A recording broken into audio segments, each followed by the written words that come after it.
Perfect, and we're live. Well, Nadine, thank you so much for being here tonight. I have Nadine Ellis. That sounds so much better to say than Johnson, right? No, I'm I just don't kidding. know about that. I got Nadine. I got my brother's wife, so Brendan's wife. You guys are now almost a year together in marriage, right? It's coming up on a Yeah, year. That's June kind of 28th. crazy. Yeah, so Yeah. I really appreciate you coming on tonight. I know, like we mentioned, it's not the easiest thing to jump on these things in the middle of the week, but I really appreciate you coming on. So, one of the first things I wanted to talk about was how's the marriage going? How's everything going with you and B? It's going really good. Honestly, not much different. Okay. Yeah. We've been together for so long. So we lived together since my sophomore year of college. So long time now.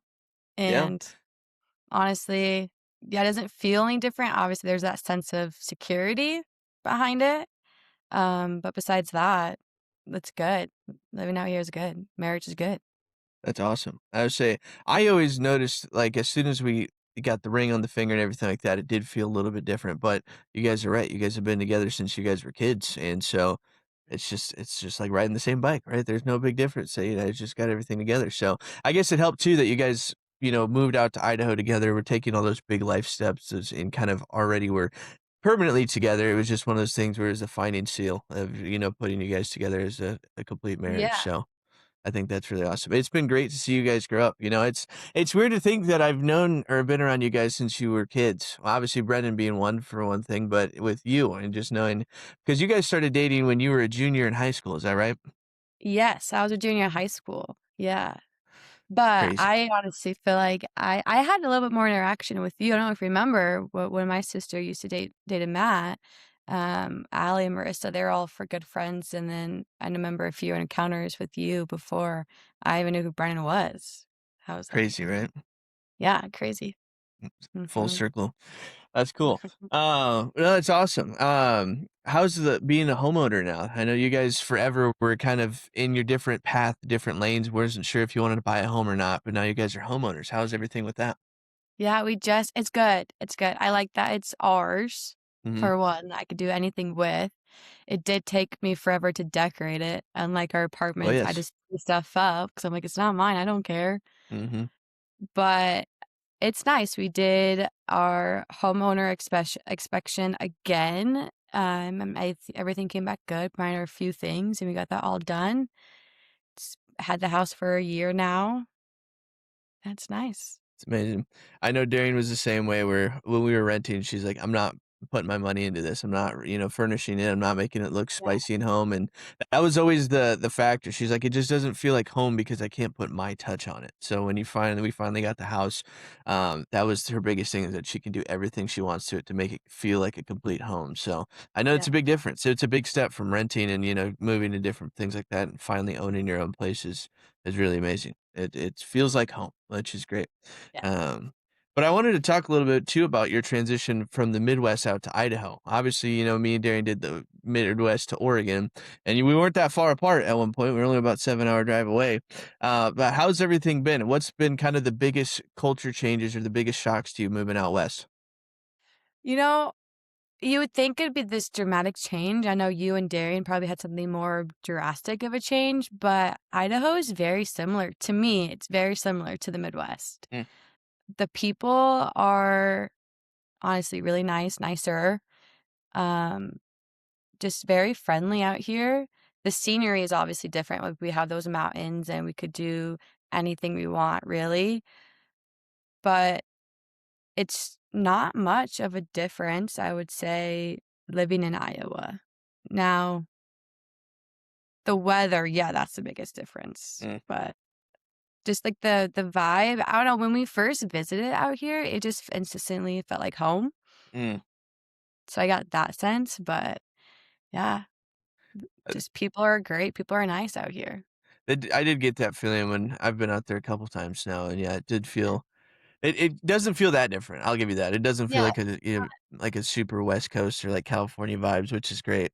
Um, but it can feel like home. That's another thing. Are you missing home at all, or is there any kind of, like, "Oh, I kinda still miss the Midwest," or is it this, like, this is home now? No, I miss the Midwest for family, Mm, I miss all of you guys so much, but besides that, this feels like home. Yeah. I just we just have the mountains an hour away from us. We can do literally anything. The ocean is not that far. I mean, it's farther, but compared to Iowa, it's not bad. No. So, as of right now, it's feeling like home, but who knows where life takes us? We're still young, so You're absolutely right. Yep. I say if you guys plan on how we'll get to that question later, but family and all that other fun stuff that goes with that. But no, that's awesome. I think Idaho's a great place for you guys. And like you mentioned before, when you're in that process of like exploring different places right out of college and trying to see what else is out there, you're absolutely right. When you go places, you'd think it'd take like weeks or a month. I swear when me and Darren go places, it's like 24 hours. We're like, we could call this home, or like this is welcoming, this is warm. And so that was the same feel we got with Oregon, is that we landed and within 24 hours, I looked at there and I'm like, dude, we could live here. Like this could be a Yeah. place we call home. So I Yeah, think I that's didn't get awesome. that feeling when we went to Utah or we went to Colorado. It was cool, it was nice to visit, the scenery was really nice, but didn't get that feeling like I did when we came here. So, Yeah, that's the difference, right? I mean, there's so many cool places that you could live, and that's the beauty of living where we live. You can pick and choose and do all the kinds of things, but you're right. There's no place quite like home. So you didn't like Utah? I love Utah. I mean, you got married in Utah. we did get married in Utah. I love Utah. Yeah. I love it for the mountains, but it's just the people are different. The people Mm, here in Nampa and Meridian, they're a lot like back in the Midwest. Everyone's just so friendly and welcoming.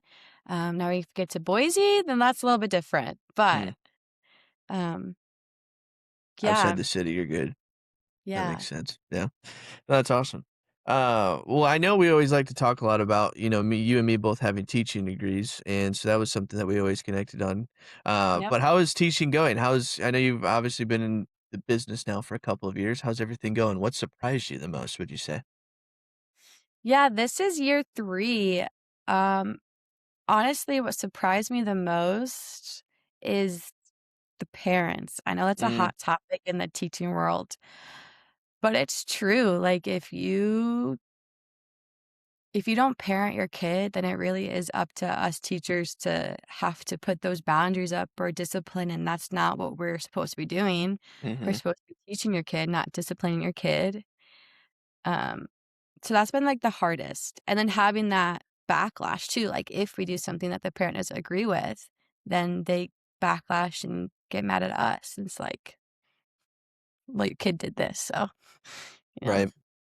Yeah. And that was the biggest thing that I struggled with coming out of college. I did the 4 years of the Boys and Girls Club, and I just couldn't take the parents. When I finally came down to it, I have my degree, I could be a teacher, but it was like, I just didn't wanna put up with the parents, because you're absolutely right.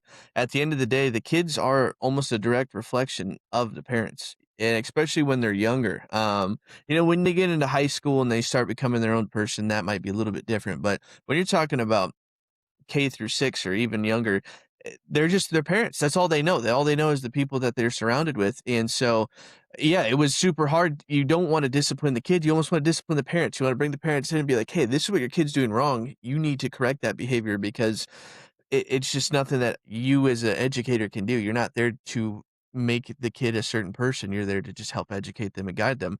And so I struggled with that so much. And that ultimately was, I think, my biggest factor of why I didn't end up becoming a teacher, is because I felt I could spend 12 hours a day with this kid, making all the good, positive environment, making him happy, all the things. They'd go home to that terrible environment. Within 30 minutes, that whole day would be ruined, and they'd just be back to square one. So, Yeah. um, I always applaud you for being able to actually go through that and dealing with the things that you deal with, because being a teacher is not easy. It is not easy at all. It's not I do think I have it easy though, being a PE teacher. Mm, I get the mix of students. Like, I don't get them for an hour if it's middle school, high school, 45 for elementary. So, I think I have it a little bit easier than the core classes do. They get them elementary has them for 8 hours a day, every day. yeah. So, that's where it's really hard. So but it is still the same thing, like, when I see them, I'm like, "Why are we doing this? Like, we just talked about this." Yes.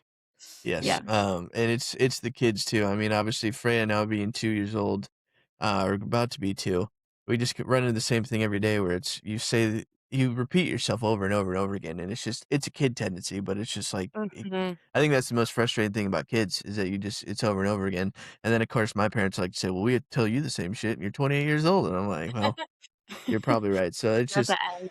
when does it end? I don't know. Probably Yeah. does, but no, I think that's awesome. I'm glad that you chose that career. I think it fits you great. I think that it's just kind of fits your personality, and obviously you've found a good schooling system, and it pays you well, and it's given you guys the ability to live the life that you do now. So, Yeah. finding your own path is really amazing. So it's really cool to see you guys do that. Do you think that you'll want to continue to teach in the Idaho schooling system? Do you like the Idaho schooling system, or do you think that you'd be open to trying different, systems and different government types of things out? I really like where I'm at. Mm, I actually have been thinking about doing, master's program in education leadership. I don't wanna be an admin or anything, so principal, but I've been thinking about maybe an athletic director. mm, That's been on my mind lately. Um, but who knows? I don't know. But right now, I like where I'm at. I like Idaho. It depends on your district that you're at. mm, 'Cause where we're at, it's multiple towns, all multiple cities all close together, and there's like, I wanna say 7 districts almost. So they each do their own thing. Yeah, they have, like, what the state requires, but then the districts can do their own thing on top of some certain things, so, that's there are fair. some districts that I wouldn't work at, Mm, but, I'm liking the one that I'm at. that's great. No, yeah, it's very interesting how everybody kinda runs their own system and kinda does their own thing with the schooling districts, so, well, that's good. I know that you Yep. guys really like, the area that you guys are in, so it doesn't get too hot, not too cold. That's just right. Yeah. It's just where you I wanna think I be. got to, like, 13 maybe this winter, maybe got to 13. That's not too I bad. I say No. we deal with, tornadoes and snowstorms and hail and everything in between here, so, I miss just the drizzle here and there. That was the worst case scenario. "Oh, it's gonna be 42 today? Oh, it's so cold." Yeah, I do miss that. I miss it a lot, but, well, I know you guys have the house, you guys are married, you got your careers going. What do you think the next 5 years looks like? I know you guys have a bunch of those big check marks checked off. Is there anything else that you guys are kind of looking forward to or trying to accomplish? Yeah, I want a kid. Um, I would like to have at least 1 kid here soon, within, like, the next couple years, like 2 years or so. Um, Sure. yeah, baby Freya, Solveig, Roman, they all got me going. I want them. Got the mom They're so fever going. cute. Yeah. Yes. Mhm. You don't think working with kids every day, you're like, "No, I still want my own?" You know, my first year, even last year, I was like, I could not come home to a kid after dealing with these crazy kids all day. But again, Solveig, Freya, baby Roman, they all got me thinking like, "Well, maybe I could do this. Maybe Yeah. I could." It That would just switched. be Go ahead. Yeah, it just switches. I don't know. Yeah. I would say that'd be a big transition. Yeah, obviously, like you said, you can't get away from kids at that point. If you can't like some people, you can escape and go to work, and you're back with adults, and you get to do adult things. But then you come home, and obviously back to the kids. So, it would be a tricky balance. But I think you guys could handle it well. It would just be kind of knowing the limitations, what you can and can't do. But I mean, that's life. Going through a marriage, a partnership, everything's just kind of a give and take and a balancing effect. So.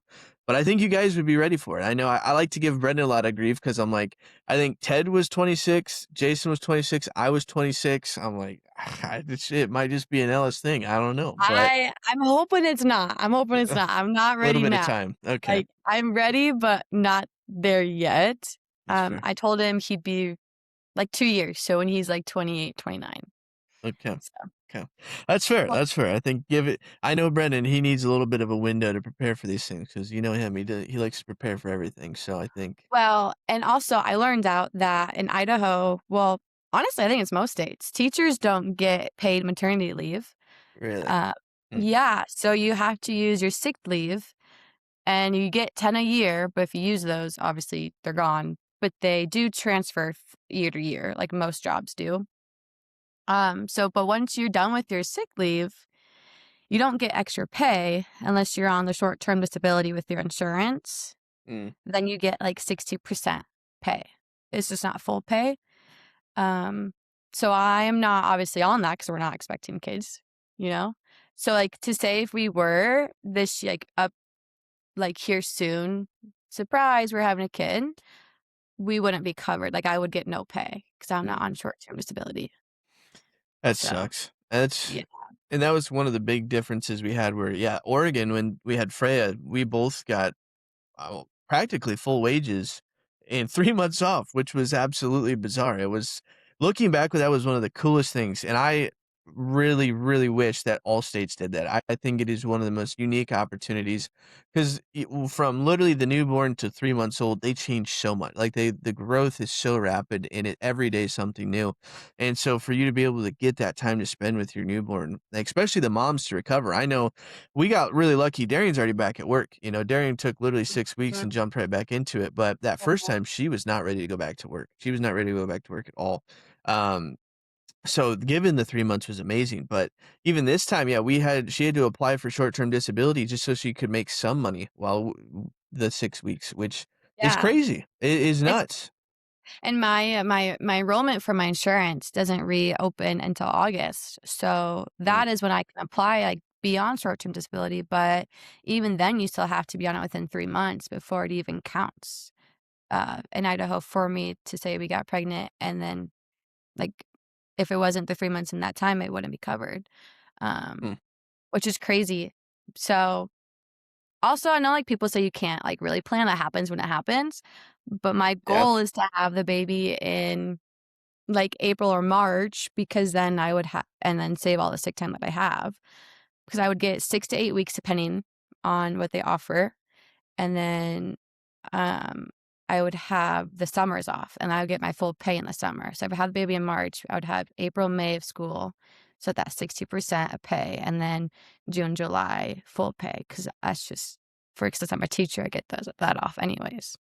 yeah, So, trying to yeah. pan it out, but we'll see. Yep, well, as I can tell you, both of mine were not planned, they just kinda happen when they happen, but, Yeah. some people get a little bit more lucky, they, can plan it out, do all the fun things, so, but yeah, it's so silly that you have to do all that planning, you have to make it so it's so specific just so you're covered, and it's like, you're Mhm. reproducing, you're giving back to the world, it should be a thing that it's like, "We cover you," kinda deal, but, that's everywhere. I mean, there's not I don't know very many good states outside of Oregon that have such a good plan and such a good thing in place, so, but that's just life. Everybody goes through it, when you have a kid, so you guys Yep. figure it out. You guys will handle it just fine, I'm sure, and you got some support if you need it. I've been itching Yeah. to go back to the West Coast. Give me a reason. Give me a reason. Come Give me a on good over, come excuse. on over. Yes, yes. Well, that's awesome. Well, let's get into some of the other more serious questions, I guess you could say. So, I always like to ask this one because I think it's very interesting. I've known you for so long, but what do you think your younger self would be most surprised to learn about who you are today? I don't think, like, about me much of anything really. I think my younger self would be shocked that I'm in Idaho. Mm, I was a kid that told my parents, "I'm living in the backyard, building a house. I'm staying with you forever."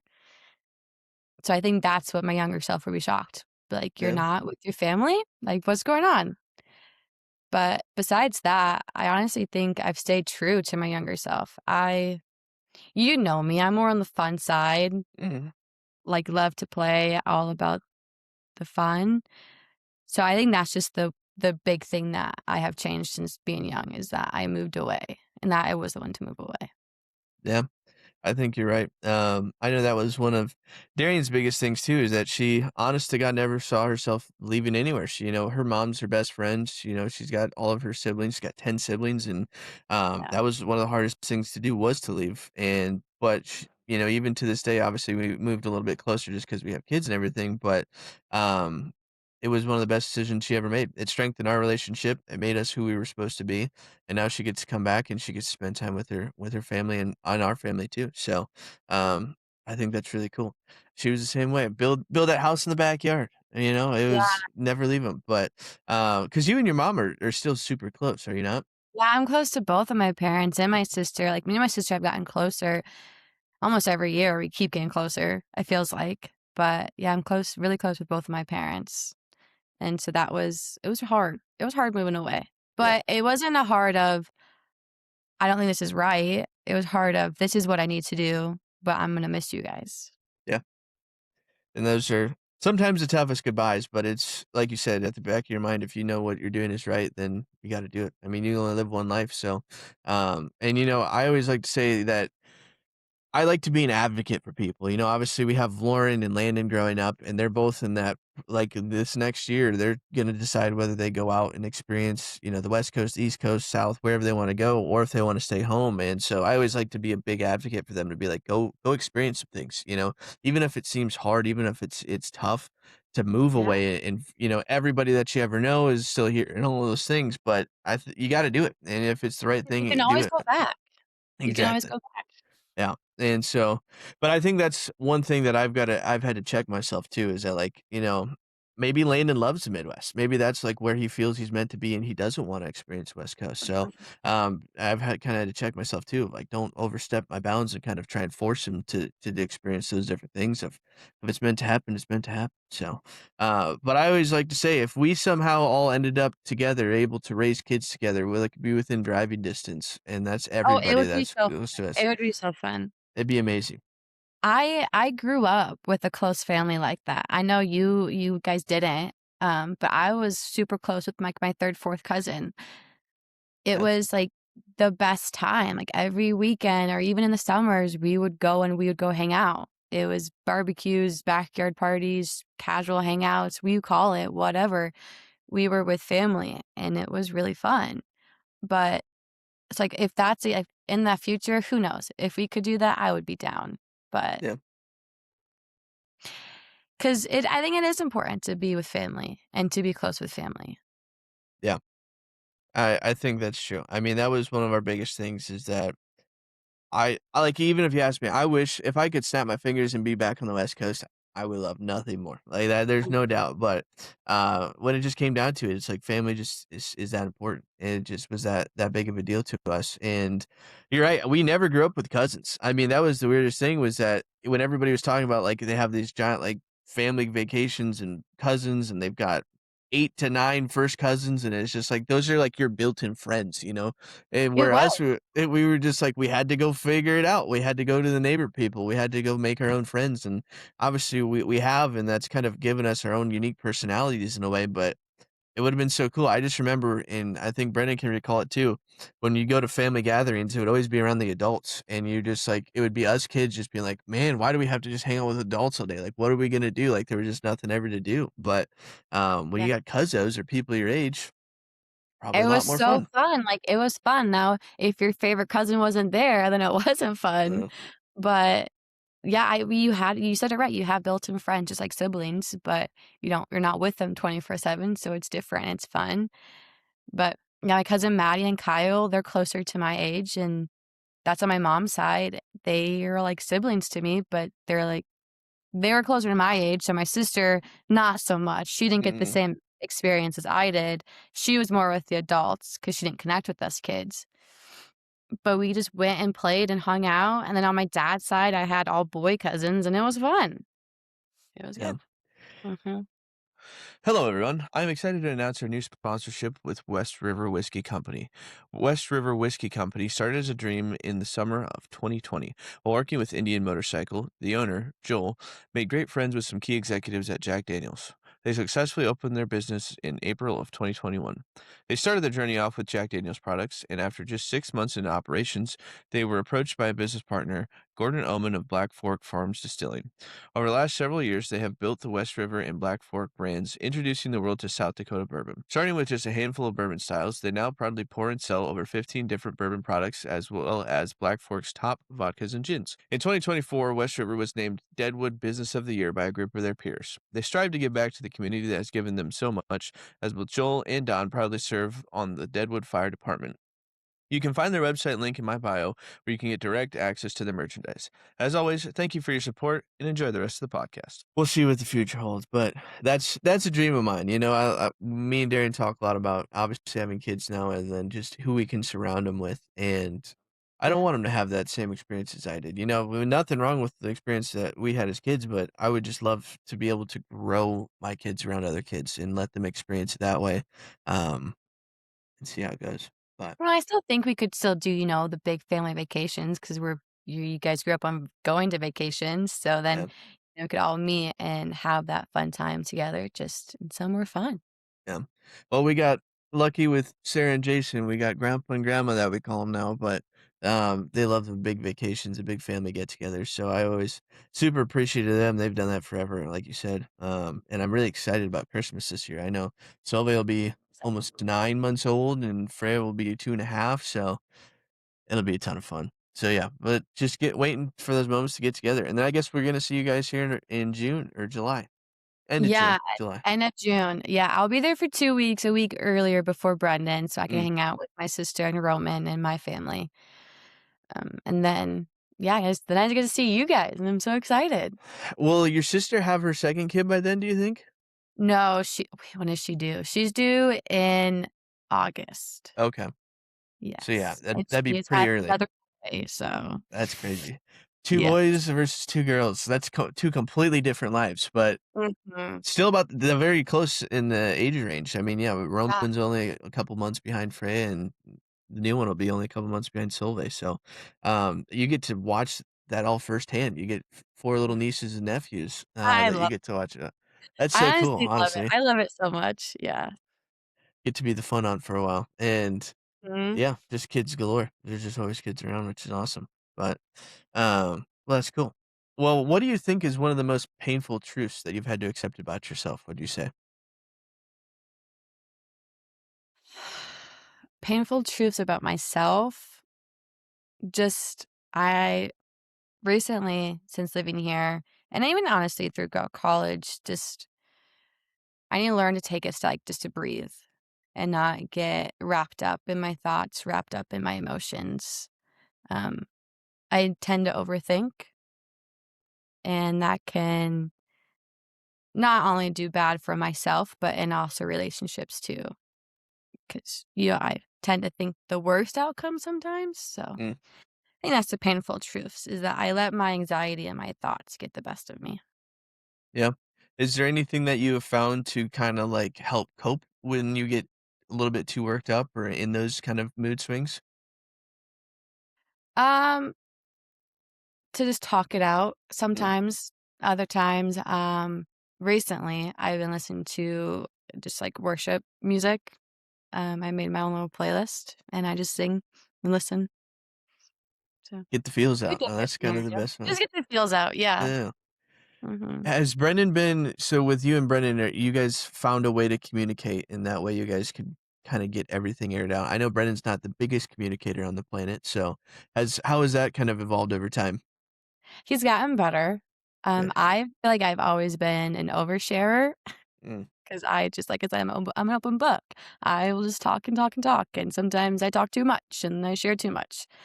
So I've learned to reel it back, or I'm trying to, at least. But he's actually opened up more. We just ask the tough questions. We ask the questions that make us uncomfy, at least I do, and that gets him thinking. But this year more, he's opened up about his work life, what he's feeling stressed and but also I've learned to back off when I can sense that he's overstressed, not pushing him to talk, and I think mm, that's helping him talk more. Yeah. that's awesome.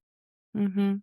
No, I that makes perfect sense. Well, that's good. I know that I've always said the same thing is that when I'm overstimulated, whatever it is, stressed, or just I always feel like I have thoughts trapped in my head, or there's just like too many things going on, too many balls bouncing around. And so just to literally like get it out there is such a good feeling. And so I started originally with I like to type. I like to write things out. So if I'm ever got things stuck in my head, I like to do journaling, a lot of journaling. But obviously the other one is Darian, and a lot of times we have our we call them our Sunday nights where it's just we recap on the weekend, whatever it is, and just get it all out in the air. Sometimes you just want to talk, and Yeah.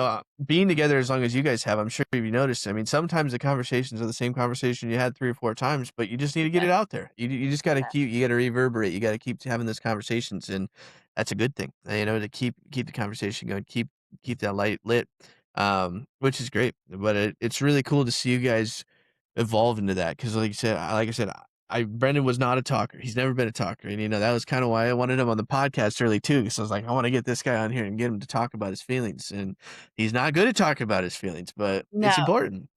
It is, and but I also just that's just who he is, and I Yeah, love that, some people don't have to talk. My great-grandma was not a talker, she didn't like talking about certain things, and that's okay too. So I've learned to l more so pay attention to his cues, and if he's not overly upset or stressed, I might poke and prod at him, maybe a little too much, but eventually it uh comes out. that's Otherwise, the I'll just wife's let him duty. be and I'll pour him a drink, I'll give him a drink and we'll call it good. That's awesome. That's the Yeah, wife's job, you gotta poke and prod, it's yeah. just Yeah. make sure that everything's still there, make sure he's still the same guy, so Mhm. that's cool. Well, I know you talked about emotions, what emotion do you find hardest to understand about yourself, would you say? Again, and going back to this anxiety and Mm, stress, like, just feeling overwhelmed. I haven't always been this way too. It came on in college, I would say. Just feeling, yeah, overwhelmed and having that feeling of anxiety. It's not fun, and it's hard to be like, "What's actually going on? Why am I feeling this way? Why am I yelling at this person when I'm not actually mad at this person?" Like, yeah. I know obviously you growing up were a really great athlete, and then obviously going into college, it's a really hard transition to go from athletics being a whole big part of your world to now it's just trying to handle all those emotions, At least that's what I Mhm. found with myself was that I let all my emotions out through my athletic activities, whatever I was doing, whether it's lifting weights, running, games, sports, whatever it was, that's how I expressed myself, and that's kinda how everything was, so, do you think that kinda was one of the struggling factors of just not knowing how to express yourself was because of the loss of athletics?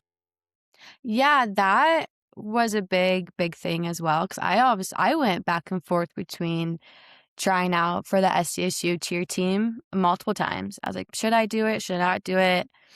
Realized you have to pay money, and I was like, "Ah, not doing that." Yeah, But then I also think another part of it was I lost my best friend towards the end of my senior year.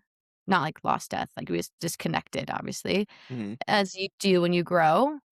So I didn't really have a solid girl best friend, and as a girl, it's hard not to have your person. So I had to rely on Brendan and my sister and then going out and meeting new people freshman year, and it was just a lot all at once, I feel like. Yeah. I mean, it's a big transition. Have you found that I know obviously Brendan in the fitness industry and doing all the things like that. Do you find yourself now using fitness as kind of a stress relief?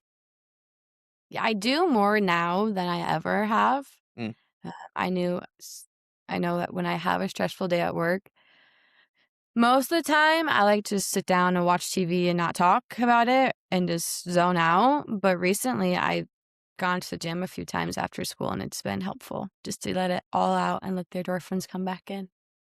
a good outlet. Yes, I know that Mm. was always one thing that I talked about with a lot of people is if the gym is always seems to be an outlet for them. If there's not a lot of other things going on in their life, the gym always finds a way back in, whether to start the day off right or to end the day off on a good note. I know Brendan was sent me a snap the other day of you guys up at 4:30 in the morning trying to hit the weights. And I was Yeah, like, that's me. I prefer gym in the morning than I do at night. I just like the feeling it gives me in the morning, like I started my yeah, day off right, like you said, and, so that was because of me. I got him up 2 days in a row, so there proud you about go. that. Yeah. I in college we always did it was the 5 a.m. weights and then the running afterwards.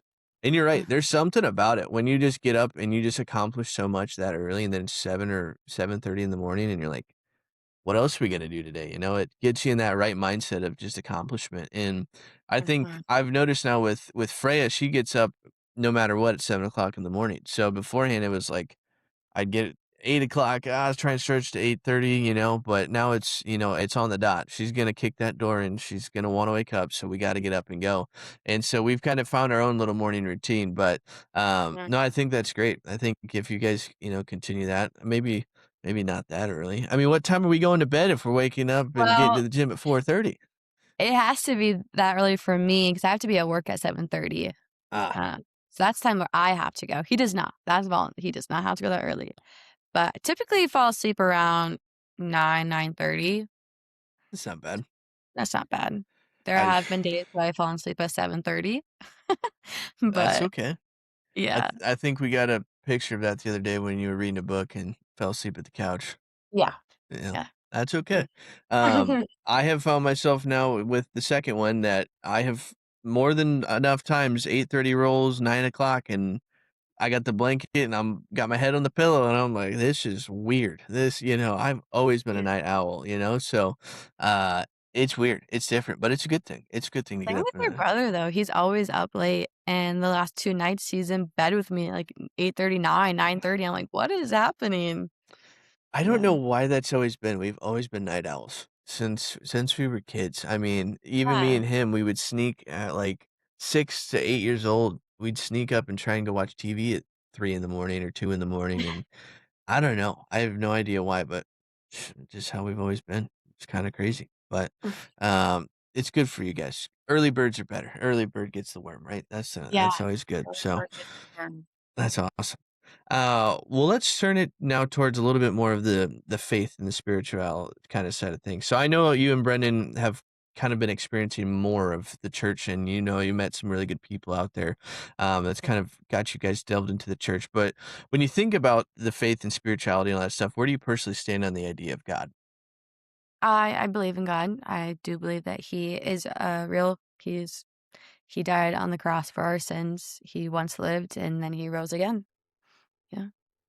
I think that's cool. And have you noticed throughout your life, have you been consistent with your beliefs, or has it kind of come and gone, or have you kind of gone through different stages with it? My belief that if God is real or not has always been the same. I've always believed in Him. My pursuing, like, going to church, studying the Bible, or doing stuff like that has been inconsistent, but at any point in my life, if you asked me if I believe in God, I would always say yes. That has never gone or faded. Yeah. Has there been any, like, specific practice that you feel most connected? Like, I know some people choose to go to church or some people choose to pray or do other methods. What has kinda kept you connected? The worship, so the songs, more so the newer songs, Mm, uh, the more pop-ish songs, but I love the worship. That's where the lyrics just really get to me, and then it feels like that is my prayer. The song is my prayer, essentially. That is, like, my favorite part about going to church too, is just the worship. That's not Brandon's favorite part, but that's my favorite part, is the worship. Yeah. man, I would pay to see someone get Brendan to sing. That would be the Oh, he best. doesn't. He doesn't. He stands up for it, but he does not sing. That's fine. You know what? I think that's the most you're gonna get out of him. That would be great. If you ever get him to sing at church, you gotta get a video of that. That would be so fun. That's cool. Have you ever had, like, a specific experience that has led you to live a more spiritual life, or is it just kinda always been that constant belief in just because? Yeah, it's been that constant belief. My mom growing up, she was the janitor for our church. So there was that connection there that we were always there. When I had a day off from work, from school, or if I was sick one Mm, day or a couple days, like I would go to work with her and just hang out at the church. I got really close to the staff, the pastor. So I think that is another like reason why I was so strong and set was just because I just remember always being at the church. yeah, Mhm. and I mean, a good sense of community, for sure. Yeah. I didn't know that about you. Yeah. Which I know you guys grew up, like, 2 steps away from the church that me and Brennan went to, yes? But you guys didn't go to that church? We did not go to that church, no, we funny thing, I just when Brennan told me that you guys went to that church, we did not like that church because when it was Sunday, our driveway would always get blocked by Oh, people at yes. so we couldn't back out of our driveway. Um, but no, we went to, um, English Lutheran. So it used to be where the new hospital parking lot was. Mm, It got torn down and then got rebuilt out past the middle school. okay. Oh, yeah, yeah, okay. That's good. It's the same church that Garrett Huizinga goes to. Yeah. I Yeah. say I was trying to bringing back some old memories. Yeah, I remember all those different locations and everything moving now, so that's cool. Do you still follow that denomination of, like, Lutheran? Or No, I wouldn't say I'm Lutheran. I would say I'm more non-nomination. There's nothing wrong with Lutheran. It's very similar to non-nomination. It's just they're just stricter policies within their church. Like you can't take communion unless you're a member of the church, which a lot of churches are like that. Unless you're non-domination, then it's welcome to everybody. that's fair. Yeah, I Mhm. know I mean, even growing up in Spencer, I mean, every single church had its own denomination, it seemed like, and, it's not that big of a town, but there's, I don't even know how many churches are in Spencer, but which is always interesting, and to me growing up, it was like it just always felt like, "Why aren't we just practicing the same things? Like, why don't we just Essentially, get we together?" are. Yeah. Yeah, essentially, we are. It's just there's just the little things in, Catholics, and then the Lutherans like to step down from Catholic, and I don't even know what the difference is, honestly. That's always kind of been my biggest argument is just it always seems like everybody's trying to practice or be the same thing. Like at the end of the day, Yeah. everyone's trying to get the same outcome. So, I understand that everybody likes to practice a little bit differently and that can kind of dictate denominations, but it should never be ridiculed just because you don't practice a certain denomination.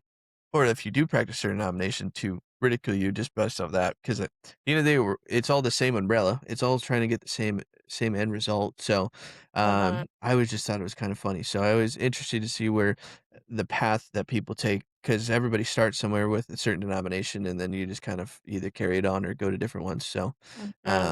non-denominational seems the most politically accurate to me. I mean, like you said, it's just you don't have a denomination. You're welcoming everybody, and Yeah, you're just there.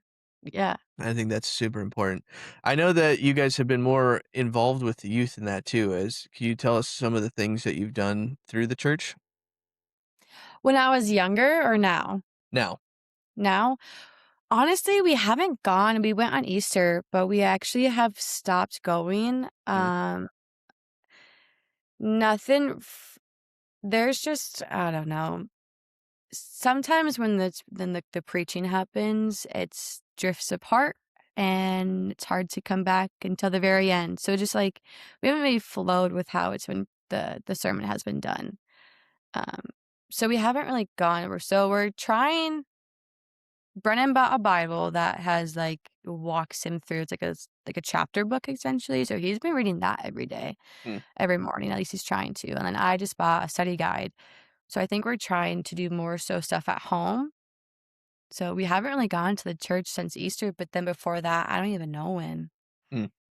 Yeah. Which I think that seems to be a more familiar practice nowadays is that I think everybody just practices their own belief in their own way. And so it is harder to get people in a giant atmosphere and listen to one person and their own teachings just because everybody learns a different way. Everybody practices a different way.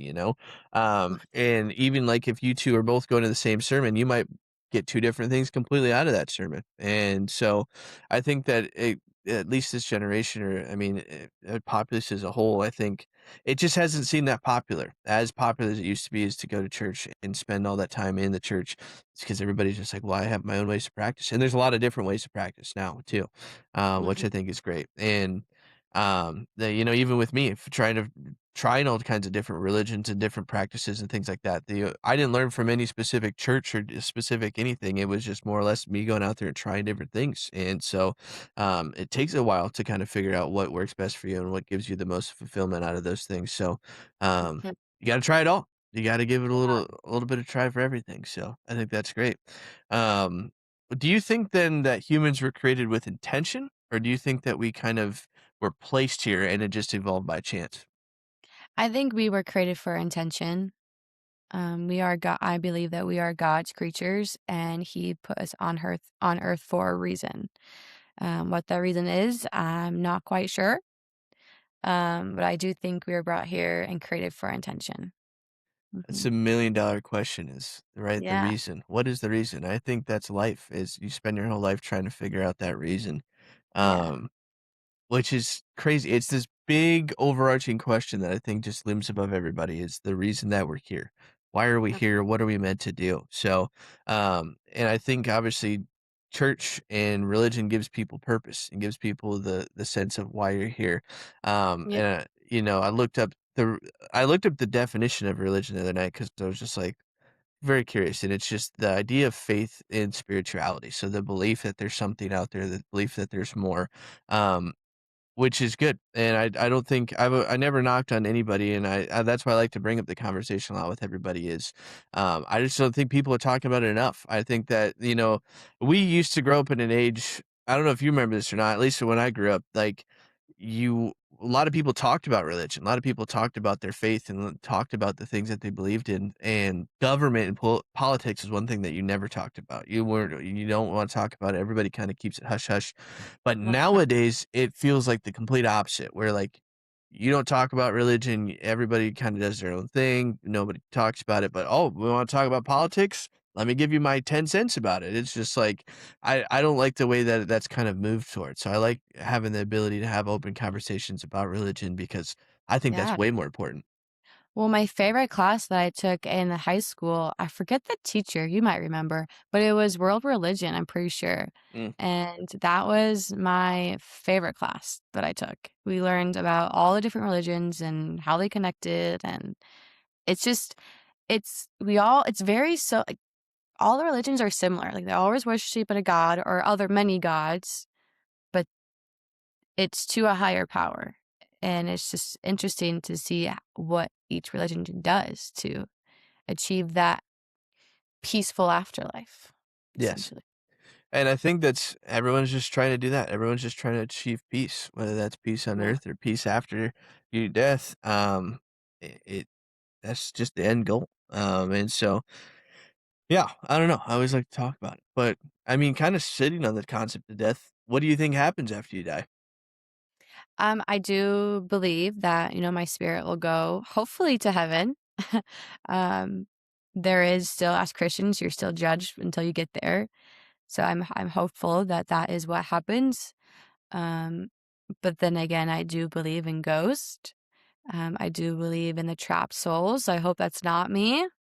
You never know what could happen, but I I'm hopeful and I believe that my soul will go up to heaven when it's time. I'll So see the tell bright light. yes. Tell me more about that. So you believe in ghosts. So you believe in trapped spirits. Do you think that's like your version of hell then? That like you get trapped here? No, I mean, I think it's just lost. I think you're Mm, just lost. I don't think it's hell. I think it's there is a the in between. I do think there is a heaven and there's a hell. I think the hell is your deepest fear, your worst desire. If it's fire, it's fire, but it's in my mind, it's dark and scary and it's red all at the same time. mm. But I don't think being lost is hell. I just think your soul is just lost. You're not yet fulfilled. And so then that creates ghosts or different entities Yeah, that are I still think trapped that here. creates the ghost, that creates the because I do believe not all ghosts are bad. Not all like they could be friendly. They could be like Casper and they could be friendly, you know? But I think the ones that are there, they're just confused. Now, there are some in my mind that I believe are bad, that are here to do damage, to do harm, and that came from hell. Like they came from hell. Um, I think there's different types of ghost. Have you that's one of my favorite questions to ask Mhm. people is, have you had any encounters where you're like, you're Yes, I for sure, have. you're like, "That was a fucking ghost. Yes, Tell I me have. about it." Okay. Um, do you remember Zoe's art and Xander's art? Yes. Okay, so it was with at their house. Um, but me and my sister, we because my sister was friends with her sister, so we would always have sleepovers together. That was kinda cool. Um, Backstory before I get into that though, one thing is that their dad unfortunately passed away when they were younger, but in front of their house, Mm, so very close to their yard.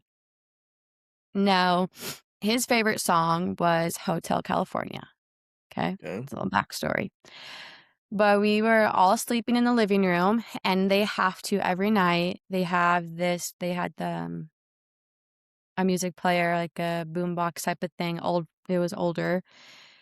You had to unplug it, batteries were out, just they had to do it every night, because it would turn on.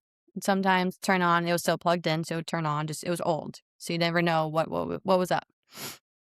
But I remember them taking out the batteries, unplugging it, and we went to bed, and around 3 a.m., it started blaring Hotel California on blast, and I don't know how it turned on because everything was unplugged. It was nothing was in it to turn on, like, no electrician or anything, and it was blaring his favorite song, and it was scary, and then once the song was over, it stopped. Didn't happen Hmm, again. Yeah, that is weird. yeah. But unique too. Yeah, it's different, and I think it was him necessarily? I don't know. I don't know if it was their dad, it could've been someone else, but it was just a unique coincidence, but the fact that it turned on, mm, I've I that had to have been something, and yeah, so I would say that's uh coincidence is always a tricky thing because yeah, like you said, if it's his favorite song unplugged, I don't know. I don't know. right? Yeah, it's something else, and there's other things that happened in that house, but I was never there to witness those things, Mm. so those were just stories from little girls, so who knows if those were true, the other things that happened in that house, but me and my sister, we were there, and she has the same memory of that, so it's just yeah, I got the hear you. feeling that something was wrong, and our pastor would come and cleanse their house a lot, Hmm. so that's for that to happen, it's just weird. And Yeah. as you walk into their house, it just got thick. The air got thick. It was always hot, never cool. Mm. But you'd think with ghosts, typically it's cooler temperatures, but I don't know. See, It's just yeah, I don't personally believe in that. However, it's like I've had experiences myself where it was just like there's things that happen and you can't explain it. There's no rhyme or reason.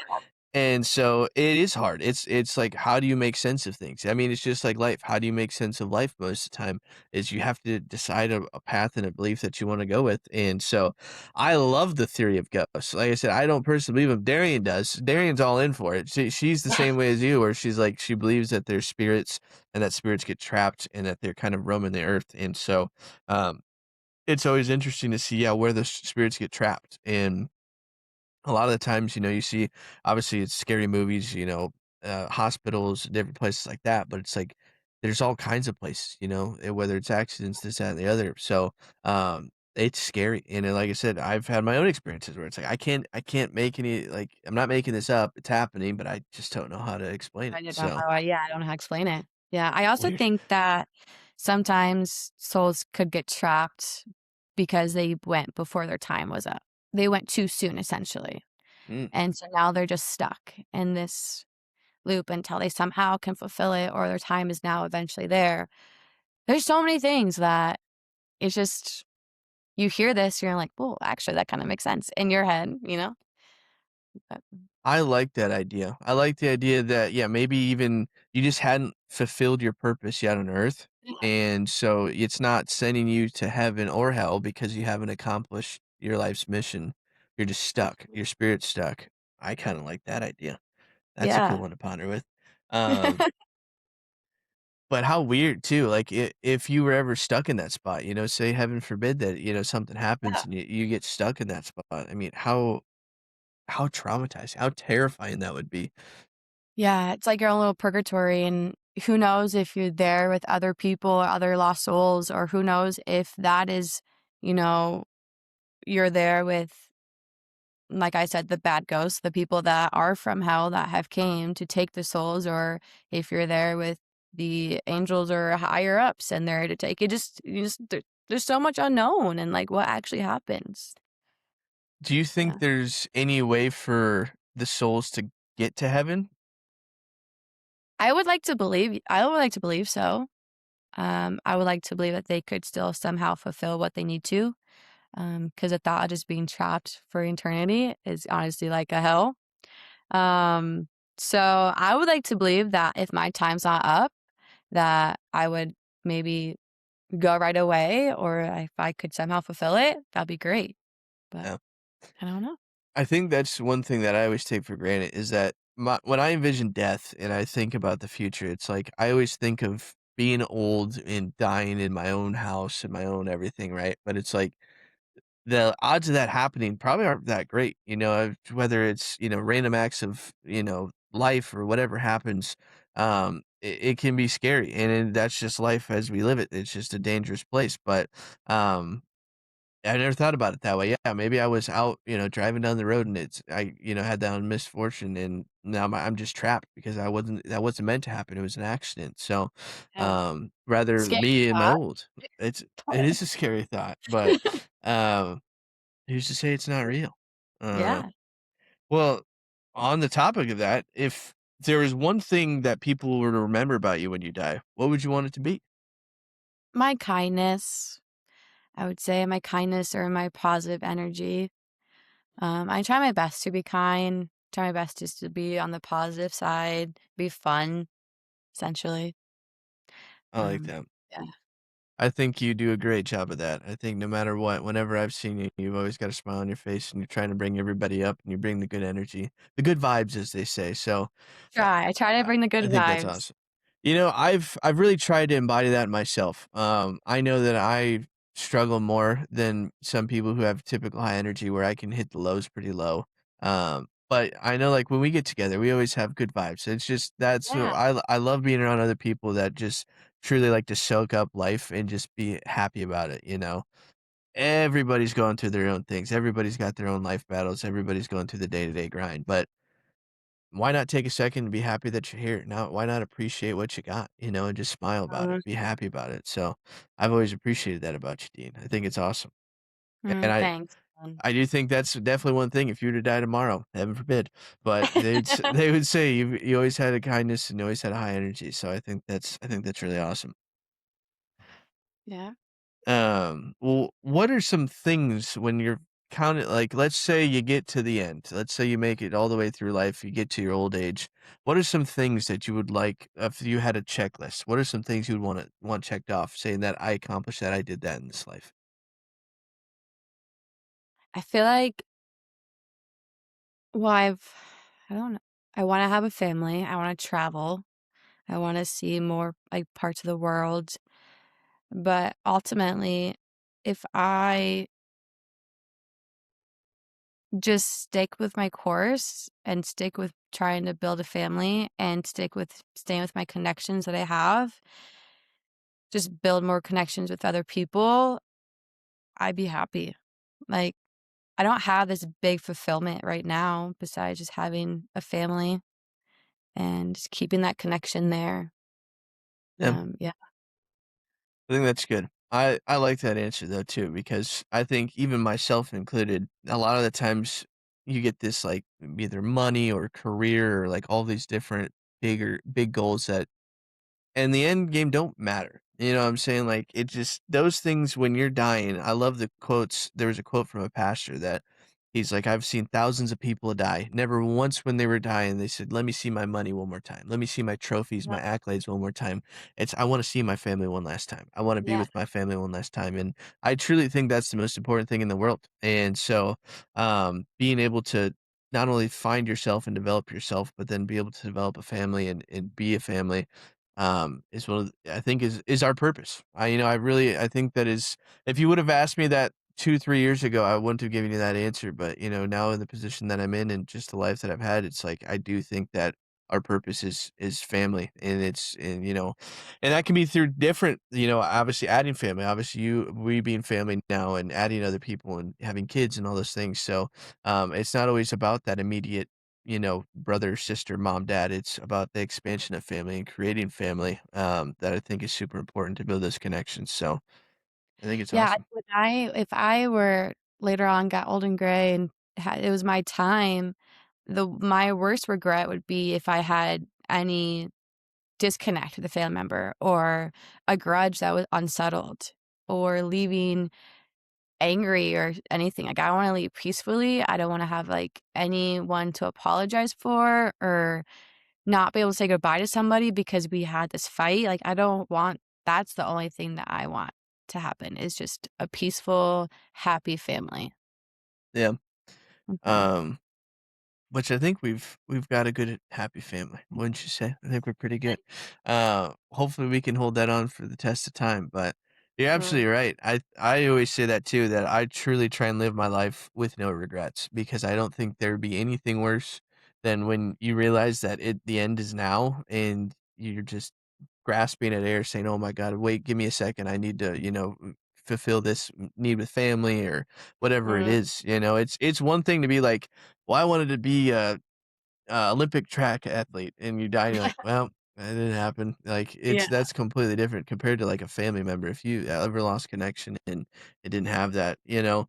And I've talked about it on the podcast multiple times. I was leading that type of life. I was almost going that direction where it was just like I had times where I hadn't talked to my mom in 6 months, or I hadn't talked to Lauren in, you know, 8 months or whatever it was, and it was just like it took a lot for me to kind of come back to my roots and be like, "You know what is actually important in life, what actually matters, and to actually go back to that." So there was a point in time where I was straying away from that, and I'm very blessed to not have that experience anymore because I know if I would have gotten to that final marker and still left my life that way, I'd be filled with regret, and it'd be terrible. So I think it's great, and we'll build families, and it'll be awesome. I think it'll be Yeah, cool. So, it will. um well, let's move it towards more of like a society thing. So when we're looking at the general society as a whole, modern society, what do you think people take most for granted with our human existence, do you think?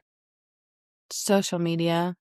Mm, I don't. I think social media, it has its perks, we're able to stay connected with family far away.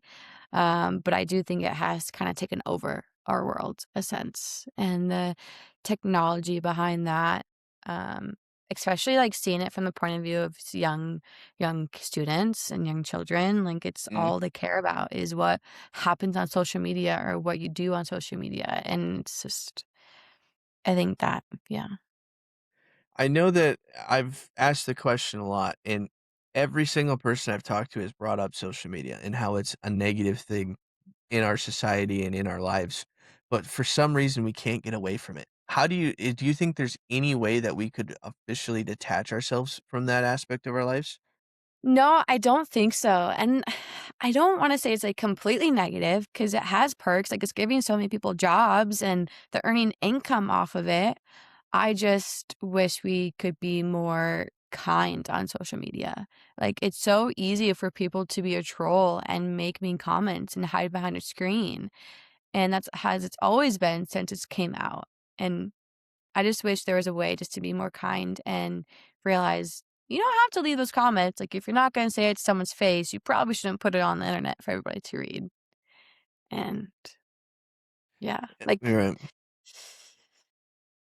Um, no, I always the biggest thing, I don't know if you or Brendan ever told you, but I basically deleted social media for I think it was almost 3 years.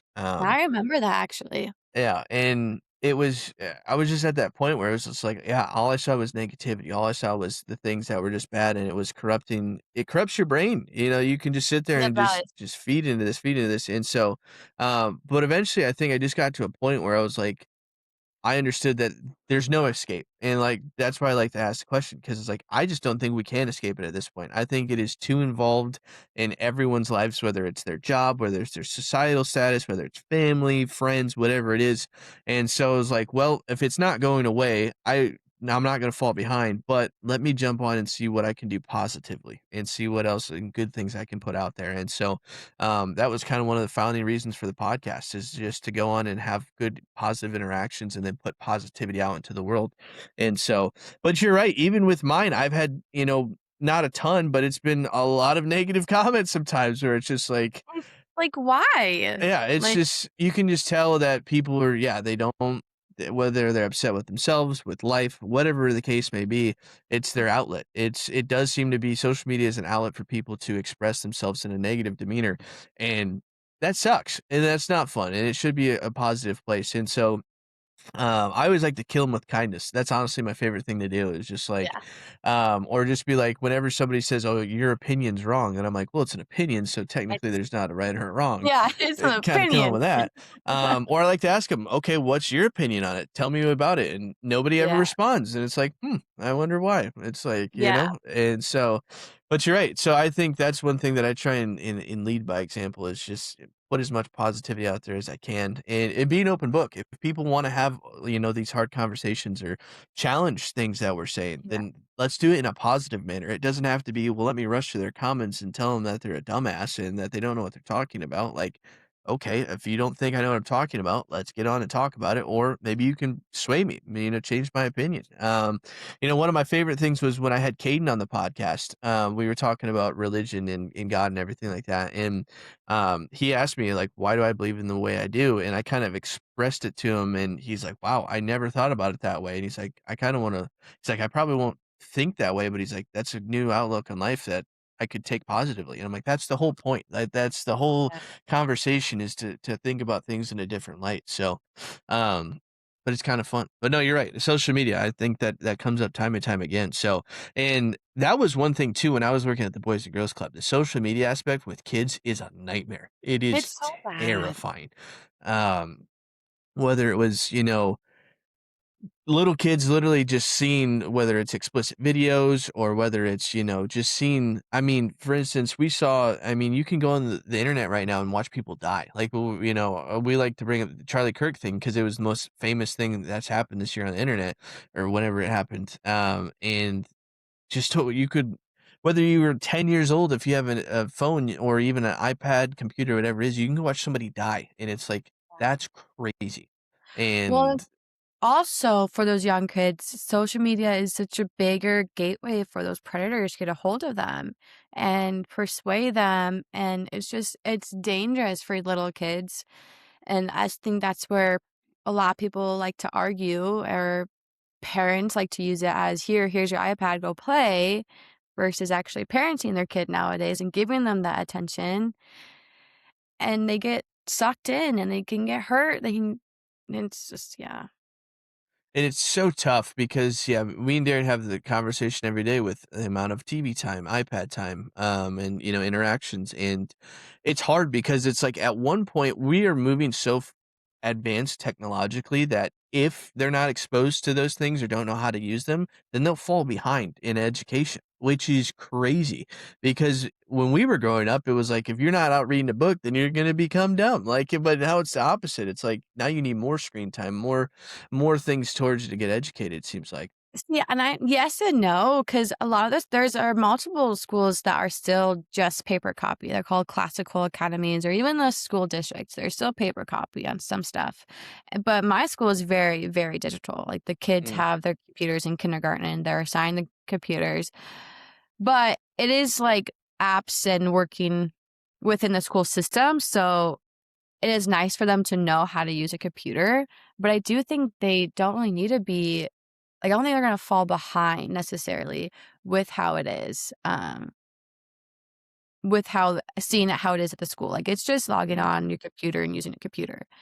But it is you're right, though, like, they're still gonna be like, "Whoa, what's that?" Like, when their friend has their when they're hanging out with friends or they're gonna be more interested, and then that could be another gateway. Like, you don't have it at home? Okay, go find it somewhere else, and then you're not learning it safely, and it's just so many things to it. Yeah, there's a lot. The classic teaching, that is cool. I like that idea of, like, the traditional way of teaching pen and paper. Mhm. Um, I think there's a gotta be a fine line, right? Where you gotta blend in both, where you get a little bit of both. I think that we grew up in a perfect time where technology was advancing enough where, like, we didn't have computers. I mean, we got Chromebooks, I think, in high school. You guys might have had a little bit more of that, but, like, I think I got it in, like, middle school, yeah. but it was still nothing, like, crazy. No, they were still It super restricted. You couldn't Yeah. go on and all that stuff. So, um, I think there's pros and cons. Like even I've noticed with myself, I learn a lot more from lectures. And so, for instance, like YouTube videos and different things like that. I learn a lot faster that way than reading a book just because I don't read super fast and I don't retain it very well when I read. So, I mean, there's definitely positives to both, to having the traditional and the new advanced. So, as long as it doesn't get out of hand, and I think that's obviously where educators come into play where they try and mediate it as much as they can, but at the end of the day, like we said, you go home, who knows, maybe they just sit there and sit in front of the screen for the rest of the day and it rots their brain Yeah. or they go home and they don't have anything and so they can't learn it. So it's tough. Uh, it just always comes back to the education thing. It's just so hard because as a teacher or somebody who wanted to make an impact on the youth, I always wanted to do everything I can or everything I could. And it just didn't ever feel like I could do enough. I don't know if you ever feel that way, but this just Yeah. I don't know. I Introducing West River Caramel Whiskey. West River Whiskey proudly presents their caramel flavored whiskey, a proud product of South Dakota. A perfect balance of high quality whiskey and smooth caramel, crafted to provide a rich experience with every sip. The whiskey used in their caramel whiskey is double pot distilled and aged for 5 years in American white barrels, creating a deep, refined character before carefully blended with caramel flavors. Rooted in agriculture and crafted with care, this bottle represents the spirit of the Midwest hard work, patience, and authenticity. Whether enjoying neat, over ice, or mixed into your favorite cocktail, West River Caramel Whiskey delivers smooth, warm, with a touch of sweetness that lingers long after the glass is empty. You can get yours now at westriverwhiskeyco.com. Ships to Alaska, Hawaii, Massachusetts, Oregon, South Dakota, and Utah. I do feel that way sometimes, but there's also that line of, um so that parents, like, there's a line of as a teacher, am I pushing too far? Am I going out of my way? Or is this okay? And it all depends on the parent, how the parent's comfortable with you giving your kid advice. Mm, Sometimes this parents are awesome with it, and they'll come to you for advice about your kid and talk to you about their kid. I've had cases where it's just they're not there. Like that's their parent's job, and the parent wants to do it, and it's just gotta make that line with that, and it can be tricky. yeah, but Mhm. a good balance, yes. The Yes, yes. job that's it gotta be the toughest part of being a teacher. It's gotta be, it's just Mhm. that balance, like you said, It is that so balance, and especially working with high schoolers and middle schoolers, um, working me being so young, like, having that balance of, I wanna help you, I wanna give you advice, but I'm also not your friend. mm, I'm not your friend, we can't talk like we're friends, but I'll be there for you to give you advice on certain things. And then so I that's one thing that's been tricky for me to learn as I've gotten through my years of drawing that line of role model versus friends. Yeah. that's a great Mm. point. Um, I struggled a lot when I started off with the Boys and Girls Club at the K through 6. But when you get into middle school and even high school, it's really hard, to It's divvy hard. up that line, because you wanna be their friend, like, you wanna be supportive, like, being a good friend, being there when they're down, giving them good advice, trying to connect with them the best you can, but that's not a role, Mm, and that's tough. It it is is tough. like Um I have these group of girls, they're in high school and they'll come to my office and just chit chat and they're more so talking to each other and gossiping with each other and I'm just there. And mm, then when they ask me for advice, I'll give them advice on certain things, but there's some things that I'm like can't really give advice on to you on that. Like, that's not my job. I'll give you advice on your friendships, what you should do, how you should handle this drama right now, but there's certain things that I can't. And then also realizing that what I had to realize my first year is if I go to that friend route, then they don't look at me as a teacher. They don't look at me as, I'm the one in charge. And so that's where you have to set that boundary of, I'm here for you if you need help, if you're struggling with your friends, if you're struggling with something at home, you will need to vent, you can vent to me. Um, but as a teacher, you're just there to listen. You're not really there to, vent back or talk back. You're just there to be their extra ear. Yeah. Yeah. It's a tricky line. It's a Uh, very tricky line to play with, but, um, I'm sure you do a great job at it. I'm sure you knock it out of the park, so, we're uh, learning. We're learning. constant growth, that's for sure. I like it. Yes. Well, what do you think the world needs more from people, and how do you try and embody that in yourself? I'm just going back with kindness. Our world needs more kindness, need me to be more open-minded. I think our world is soft, so I think we could use Mm, also a little bit more hardship sometimes, being okay with being not necessarily bullied, but being picked on and taking it okay. Um, but like I say we need more kindness, but yeah, I say we need to be a little bit like we're a little too soft. And there's just a difference though. mhm, Like we don't have to when I say kindness, it's the fact that we can't have a conversation with someone on what you believe in, whether politically or religionally. And then nowadays, if you're not in the same party with them politically, they don't want to be friends with you. They want to tell them that you now hate you. They don't like just multiple things. And otherwise, but seeing it in the school system, kids are soft. They're they're too soft. They get upset about everything. And it's just like, can you, like, just brush it off? It's okay. Like, doesn't really matter. It's yeah. okay. It's it is tough in that aspect, yeah, especially with, how we grew up. I wouldn't say that we were super tough, by any means, but, yeah, it's just it's life, and it's so hard to express that to a kid and Yeah, it's experience so life. hard. But at some point, reality's gotta come because, I think there's just too many times where people make it all the way to college, everything's blissful and glamful, and then you get dropped on your face, and it's just like, "Here's life, enjoy." And so I don't think that's a good thing because then you're not developing the next generation, right? Or you're not developing young, aspirational humans where they're just falling on their face and they don't know what to do, and then they have to relearn everything or learn, things that they never learned growing up. And so that can cause a void in society, which I think we see a lot. I think we see a lot of people who just Yeah. aren't ready. And I mean, I talk a lot about it where I'm 28, I'm getting close to 30, and I still know a ton of people who just haven't figured out life yet. And I know that's just the dance of life, but it just seems a lot more common nowadays is that so many people we were just kind of pushed through and given, that soft pillow all the time. And so now when reality comes, we don't know how to handle it. We don't know how to check it, and we just kind of shut down. So it's not good. Mm-mm. It's not good at all. Yeah, no, and I do think though that social media going back to social media, because it's our world we live in, Yeah. I do think it does have a play though, because a lot of the kids don't know how to have those tough and hard conversations or human interaction because they don't need to. They have their phone, they can talk to their friends via social media, and it's just I think there's that gap too, like, they don't know how just to have a human conversation. They're socially awkward sometimes. Especially when they go to college, like, that's where it's, like, becomes socially awkward, like, Mhm. it's just too much sometimes, social media, and I wish it was dialed back, but I think that's where our world needs more, is just more interaction, more kindness, more just being open-minded about things. Yeah.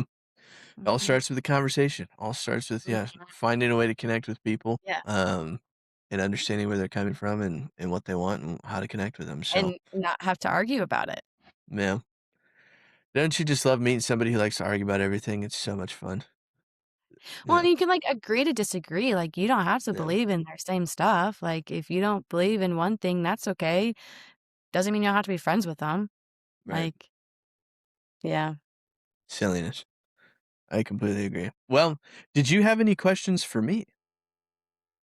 I do wanna know why you changed your religion and why you picked Buddhism.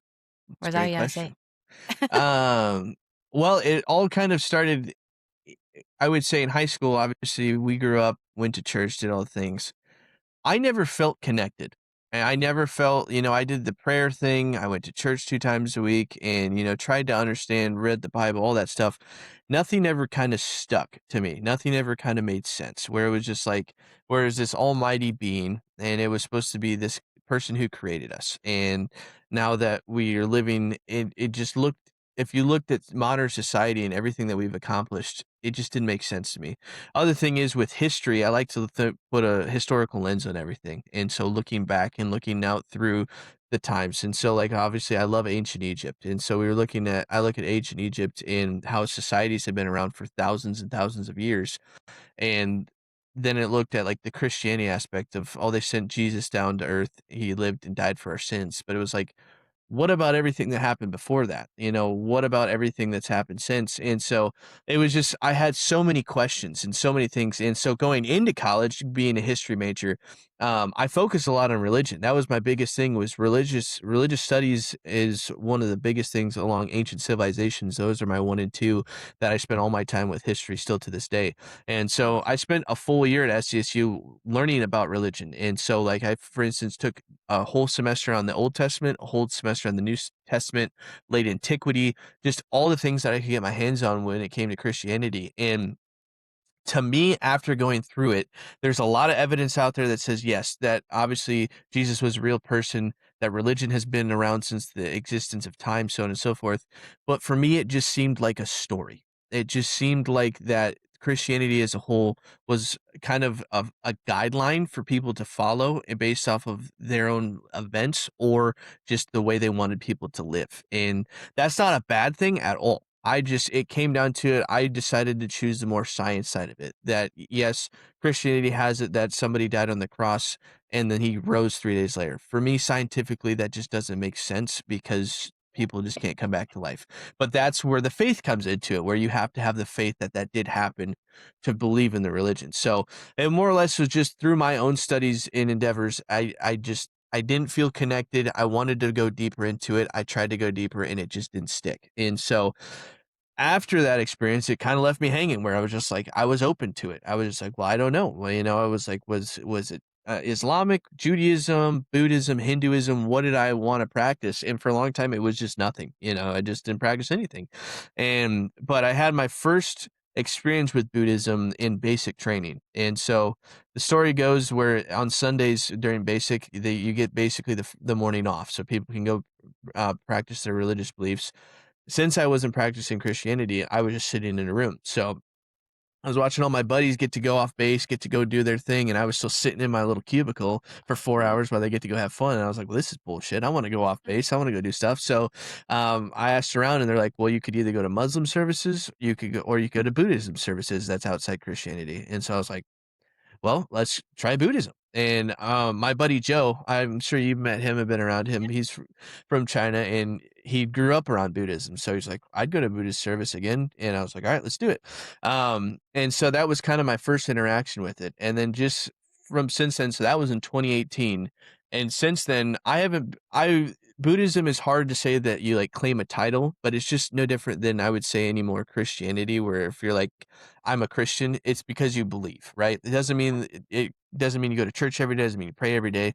It's kind of like with Buddhism. When you think of you think of monks and you think of people who, don't drink, they don't have families, they shave their heads and they, meditate all day long. That's not necessarily the same bracket that I fall into. So, but it's more of the teachings, the things that I found with them where it's like karma and you believe in cause and effect. You believe that your deeds and things that you do in this life come back to you. Meditation was my biggest thing. I kind of Mhm. mentioned, or I would like to ask you before with the athletics is when I obviously did college sports and then did the army and everything like that. When my body finally failed me, that was where I struggled the most, is I didn't have an outlet. I didn't know how to express my emotions or contain my anxieties, my stresses, everything like that. And so that's where I found meditation really settled me down, really brought me back into the whole of things. So just a lot of culmination of things where it was just like I finally was able to reach out and try new things, and I tried a lot of different things, and that's what stuck. That's what made the most sense to me, where with Buddhism, there's not an almighty God, right? There's the Buddha, which just gives you your book of like teachings and how you should live, but he's not an eternal being. He didn't create anything. The world was here. We were adapted to the earth, and now we're just course, living with the world. Um, Yeah. so it's a very different way of thinking about things, and I know Yeah. that obviously, when you talk about death, heaven and hell, I don't necessarily believe in heaven and hell. I do just believe that when our time comes that, just like any other animal or any other, living organism on the planet, that's the end of our time on this planet. And so I do believe that every day is a gift, every day is a blessing. And so I have found that it gives me rejuvenance of life, but Mhm. that's not a bad thing. It's just much like Christianity where you find through prayer, you find through believing in a higher power, a purpose and, that feeling of purpose to give you, positivity and enlightenment, enjoyment. Um, but my own little twist on it. So So when you said that when your times come, you just that's it. Like, you just don't believe there's anything extra. So do you think, like, your soul doesn't go anywhere? Like, do you believe that you have a soul? Like, is there a soul? Or, like, no. you're just, like, black or Yes. So I personally, I don't think that we have a soul.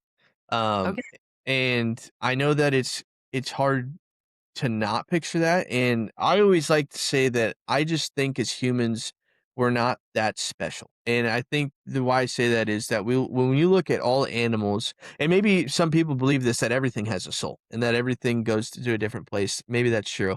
I just found that, like, we just think as humans in a general sense, that we're special, and that we have souls, and that we're, because 'cause we're the most enlightened beings, the most smart beings, whatever it may be, um, that we're just special in some way, and I just don't see it that way. I just see us as living organisms on this planet, and that we, through evolution, have been so blessed to be able to continue to grow and evolve through thousands, if not millions of years into this being that we are human, and that we are extremely blessed to be able to have that experience, because we could have been any other living organism on the planet and not had the same experience that we get to enjoy now. So, um, I just I don't think there's a soul. I don't think there's, some internal light inside of you that carries you or makes you who you are.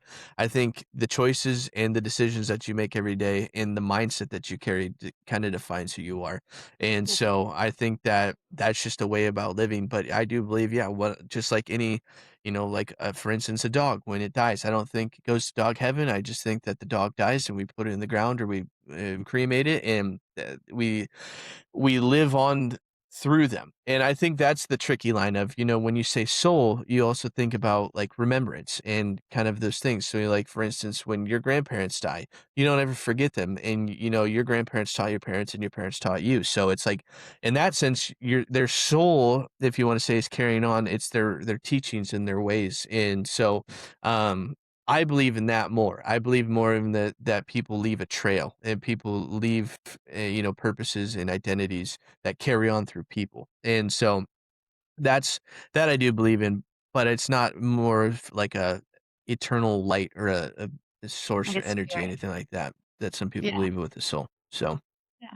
So, do you think that we were here intentionally or just by like, how do you think we got here? great question. I believe that we are 100% circumstance, 100% chance. I think that the way that the world just kind of shaped itself to be is that we are one in an infinite amount of numbers that we're here. Whether it's going back, I put my historical lens back on and look at anything that has gone through the cycle of life, whether it's the Neanderthals, the Homo erectus, different, people that were before us, that were very close to our genetics and our kind of species that have just journeyed this way of life. And so I think that it has just been this kind of evolution of millions and millions and millions of years of different species kind of coherently living together and, integrating to then finally get the developed product of humans. Which I know is a long shot because it's like and that's where you find the divide is I always say everybody kind of is on like a Y intersection. You either believe that it's evolution or you believe spiritually that we were placed here.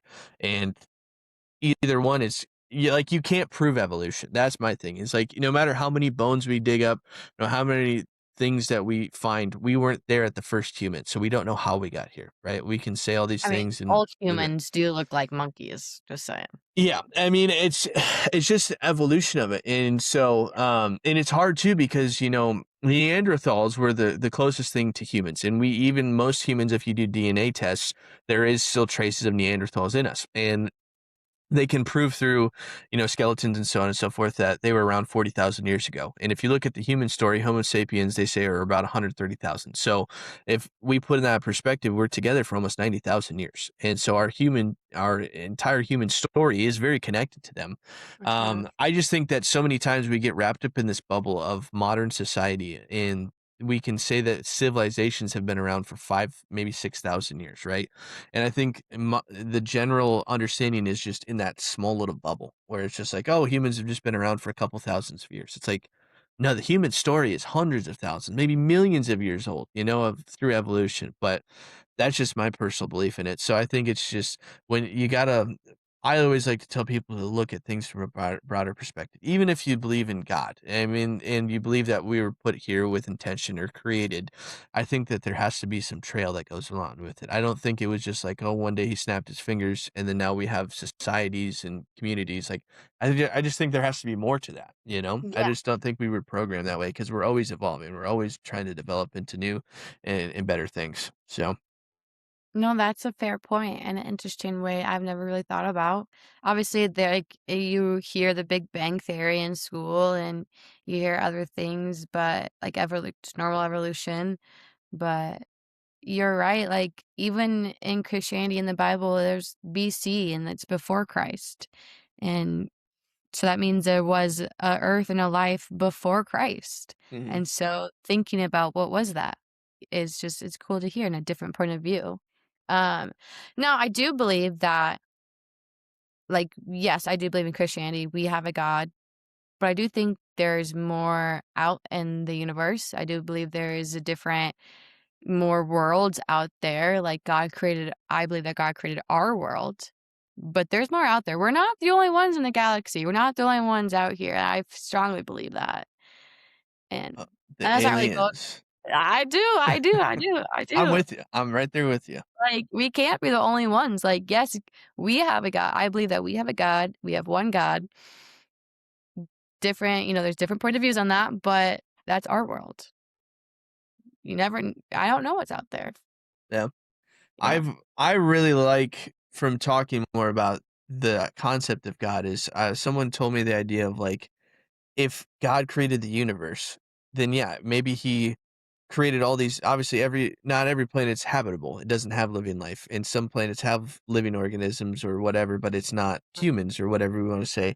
So it's like who's to say that maybe he created everything and then it was like Earth was this perfect mutation of like, oh, this is habitable for this creation or whatever it is. So Mm, I don't hate that. I don't hate the idea of that Earth was here and then it was kind of like, oh, this is my masterpiece after like creating everything. Now I can put this creation here rather than because I think the Earth's timeline is just too long to just say, hey, humans dominated. This is the creation. Because it's like, if that was the case, then why did he just do it right away? Why didn't he just create Earth, create humans, boom? Like that's just, the perfect. So I don't yeah. hate the idea of like maybe the universe had to evolve and it had different living organisms all around the universe. And then it got to that perfect point where he's like, okay, now I can put these here. Yeah. I like that. I like that idea of it. So, Like if I were to go with the God theory. So, but yeah, if the God like, if that's what you're thinking, if that's what you believe, there's more there was way more before us. And, like, we weren't the first ones that he created, in my belief. So, yeah. Now, you and Darian is not Buddhist, right? She's Christian. yes, So what are you guys gonna do with the kids? Are you gonna good do question. mutual or are you gonna do We are gonna do the Sarah and Jason, where Sarah obviously did not believe in, all these things, but I have always said I think religion is a very good thing. I think that, I haven't been able to experience, Hinduism or Islam or anything like that. From my experiences growing up, Christianity, It's a good thing, and it instilled the morals and values of me, my siblings, and everybody that I know for the most part, and so I think it's a good thing to have a good baseline and a good belief, and I also think it's not my place to tell my kids how to believe, but I do think, obviously, it's a big part of being a parent is what you expose them to, what you give them ability to kind of get exposure to. So, yes, I think Darian doesn't has no she's never gone to church really since she's graduated high school. She believes in God, she believes in all those things, but, I have taken the stance right away. I was like, "If you think that going to church and putting them in those youth groups and doing things like that is the best thing for them, then let's do it." And I don't think that's a bad thing at all. And if they ask, "Well, why isn't dad going?" or "Why does dad not believe in this?" Then we'll be honest and open with them about that too. Just say, "Hey, this is dad's beliefs, this is mom's beliefs, and you guys can experience both of those." And I think that's not a bad thing either, where they get to see both sides of the pendulum and see the belief and the non-belief, um, and get to experience that young. And because I think a lot of the times people don't get to experience that until they're much older, or don't even get confronted with the opposing idea until they're older. Yeah. And that was one thing that I talked with my buddy Joe about growing up in China, where he was like, the primary thing in China is atheism. So it was like at a young age, they were exposed to all kinds of religions where it's like, well, you can try this or try that. Where United States, I think we can all agree, it depends where you are in the continental United States, but large majority is Christianity. So Yes. you're just kind of it's influenced, in God we trust, all these things, whether it's government, so, no, so on and so forth. I think it's just a general baseline. Everybody starts with that baseline of Christianity. So I think it'd be really cool to give them a different baseline and see how everything kind of, turns out. Because yeah, like I said, with China and many other places in the world where it's not that way, where there's not a baseline. It's just it gives you the whole open book, and you just from a young age get to experience it all, and you get to choose your own path. And I think that'd be really cool because I do think that a lot of times people get pigeonholed into Christianity and then have, like me, have to wait until they're older in life to experience different religions. So, Yeah, that makes sense. yeah. Are you guys going to baptize the girls at all or wait and see if they wanna do that when they're older? We never talked about it. Um, 'Cause I don't as Christians, as Christianity, you typically would do that at a younger age, as they're young, like, probably around, I think I didn't get it done until I was, like, 5 or 6, but, it's typically done when they're babies, but it could be done when anytime in life. mm, You could do it multiple times too, but I say I know there's some denominations that wait until, yeah, they're older, to be baptized. I know, and then obviously, like, all of us siblings in my family were babies. I know we were baptized right away. Um nice. Never been brought up. I don't know. It never been something because I think, yeah, like I said, Darian's just not that involved into the church. We don't go to church and things like that, so I don't think that's, a big belief in her sense that if she's not baptized, she can't go to heaven per se. I know that typically that's kind of the whole purpose of baptism is to be accepted into God's hands and so on and so forth, so, um if she ever was open to it, I wouldn't be opposed to it. I don't think that hurts anybody. I really don't, if you just say, "Hey, I want the kids to be baptized and open into the arms of this God." Yeah. Okay, like, what's the negative side of that, you know? Yeah, They're 'cause babies. honestly, like that's just, like, fielding her belief Mhm. and helping her more so. Because, like you said, you were baptized as a kid, and now you're not following that path, and that's okay. Yep. Like yeah. If she was open to it, yeah. Um, I don't know. I'll have to Now you have ask a her. question for now you have a question. Well, yeah. So you believe aliens are real. Um, have you had anything that happened to you, or you seen anything to believe in aliens? Hmm. Aliens, no. Um, but in my personal belief, I don't think they're little green people, of course. I don't Right. think it's the flying saucers and so on and so forth, but, to your point, it's just like, I think our galaxy is so big, and I think there's so much life potential, like, we'll never understand it, and Uh-huh. so, if we don't understand it, it's kinda ignorant to say that there's slam the door and say, "Nope, there's no other living organisms or no other human life out there," or who's to say it's even humans, you know? Who's to say it's not just living life? And and so, yeah, I just take the stance of I think it's just super ignorant to slam the door and say, "Nope."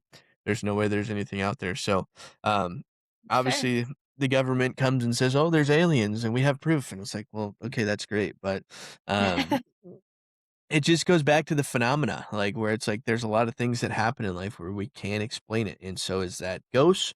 Is that extraterrestrial beings? I don't know. We just don't know. And so it comes back to your beliefs. So what do you believe in? So, That's true. well, I always like to save a bonus question for the end. Yes. I don't know if you've heard the bonus question or not, but I Oh.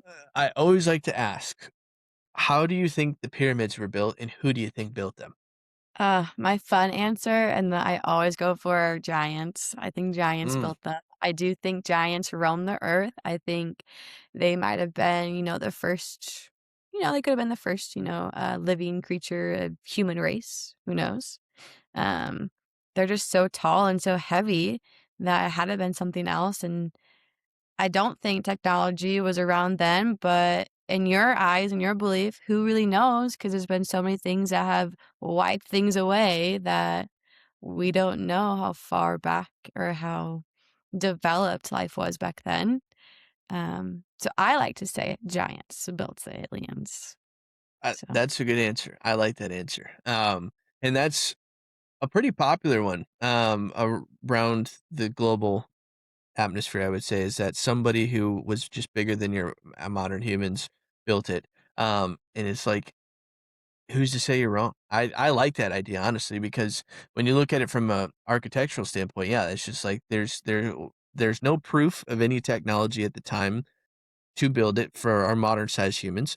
And there's no proof saying that it wasn't bigger than us, you know? And my yeah, always argument too is that I don't follow the standard belief in that it was built 2006 or in 2600 BCE. I think that the pyramids were built much, much farther than that. So right. when people are looking for evidence and things like that, I'm like, I think you have to look in different places. I think you have to look in a much farther back timeline. So, I've always been open to the idea of that it was bigger humans than us. And maybe it was giants and maybe it was different. And like I said, I follow the Neanderthal path, the Homo sapien, like the lineage of things. So who's to say that maybe there was a lineage of human that wasn't just ginormous and that didn't survive to a certain point or built it when they were around, and then now modern humans just like to claim it for their own. Yeah. Um, that's one of the things that we love to do as humans is we see cool shit, we put our name on it, and we're like, I did that. It's like, how did you build it? And you go, I don't know, Mhm. but I built it. And it's like, yeah. So I think that's my biggest struggle with that is that everybody likes to put their name on things. They like to put titles on things, and it's like this is too big of a box. We can't put titles on things. We can't put a finger on it. So, um, Yeah. I love the Giants one. I think that's a good one. Thank you. I have a bonus question for you because I want Mhm. to know your opinion. The ocean. Ooh, I there's so much that we don't know. right? Do you think say the mega shark is still down there, or do you think also sirens, not necessarily mermaids, but sirens or that role is down there or believe in that kind of stuff? Yes. The megalodon's always a fun one. Because it's like, well, we try and claim that dinosaurs are still alive through reptiles, and it's like, okay, sharks were around during dinosaurs, so why can't we say there's a giant shark somewhere? Yeah. Um, and the other part of it is like I couldn't give you specific numbers, but I know statistically that the amount of ocean that's explored is so minuscule, it is terrifying. It's And terrifying. they like to say, "Oh, well, we've charted to see the depths of where everything is," and it's like, "Well, that's cool. Have you gone to the depths to go see what's down there?"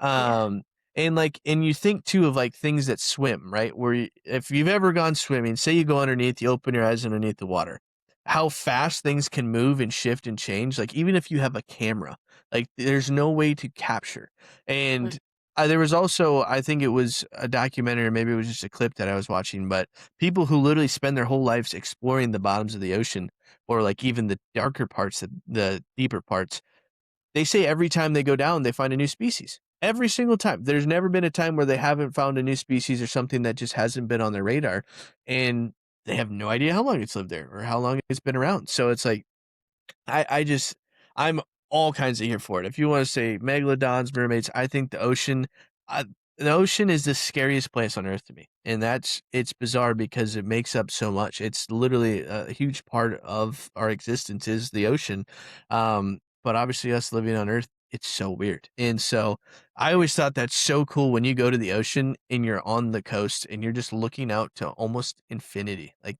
infinite possibilities, infinite things, and knowing how much life is in there too, is Yeah, you just see the water, you see the stillness, and you're like, "Oh, it's just peaceful." It's like, yeah, but there could be a whole different, like, not necessarily world, but, like, world down there, like, a oh, different yeah. creature that we don't even know, and Yes, we're just and smiling, swimming. it brings up a great point too. So it goes back to my belief in ancient civilizations. I believe that there was multiple civilizations before the modern civilization that we give 5, 6,000 years old. So a lot of times it's like, well, where's your proof for an ancient civilization? Because it can't have just evaporated. It's like, well, it could have. It's like if you do you know what Pangea is? Where basically all the continents were at one point a big clump, and Oh, now they've kind yeah, of started to separate. Who's to yeah, say that there hasn't been different continents that have submerged or that they have gone underneath the ocean? And yeah, so it's like, a lot of times Atlantis always gets brought up. It's like like it was undertaken by water, if you wanna believe the myths, and so it's like, there's so much possibility.